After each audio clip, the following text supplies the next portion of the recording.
Nabi Muhammad pangulu kita wahai sahabat tolong saudara wassalamualaikum ya kasidang basamu ya gabatana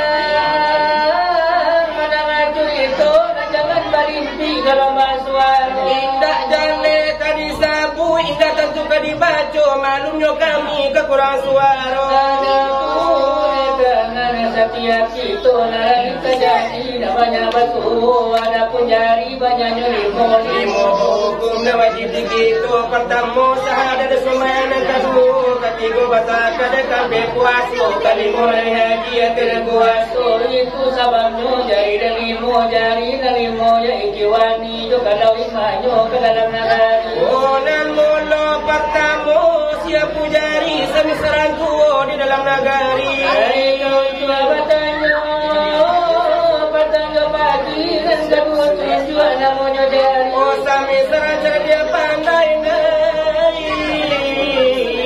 di dalam negari untuk panuju itu dan ini ketiga panamu si dari mati daripada kawan tagata tinggi sami sarang kuat naga berhati umpamu tentara dengan polisi kampe panamu si jari mangi sami sarang kayu di dalam negari kau tua palatekan ditanya podi kasalang tenang di anak negari dan kalimo kalimpiang nak ketesa kaki umpamu raya di dalam negari dan panimu itu guna semua pakai dapu aku kerajo tak mungkin selamat dapu aku dijinjang kesamunya baik ke dalam negari jatuh kaki itu nabanimu itu indah setuju aku kerajo tak mungkin maju seorang mendo dan lain mengaju kau pasal dia paham malu pamulu namanya dicakap aku tak kesini tak kesitu oh sabuannya lagi nanakan dalam sidang makanya kejadian di masa sekarang tinggi walau di kota Padang dia di Batu Sangka walau di Padang Panjang oh dia di Solo walau di Jupatan Lang dia di negari awak walau di negari orang dia di dusana awak atau dusana orang dia di kemanakan awak atau di kemanakan orang dia di awak atau dia di orang kalau dia ada mana tapi gaji kena hujan-hujan jokalau negari gaji tapi tu pandang nasi kau mengakai sejam lain pakai salawat sila ketimpa pindah wadonan tulungnya dipandang kalau lelaki-laki do kaki-kaki do pakai galang tadi ngokini lama pakai sumpang lama tambah puluh do berambil panjang rambut dan hitam lama colok pirang tahu bapak bantu abang ulung usang kadang lama tutur datang dari Jepang oh kadang lama bantu karena radam racun ilalang setengah dipandang anak bujang yuk lama bantu baru kadang itu dan dikatakan anak Jepang itu tentunya datang dia pasang lapati dunia dioyak di bencana gadang rasa lupa saja sawah jenazah baru mana dia dan tulah pulang nak je lari tompang di mana dan pemalang ni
Boleh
Ameta taba candula senyo nang kura tekitu yo masira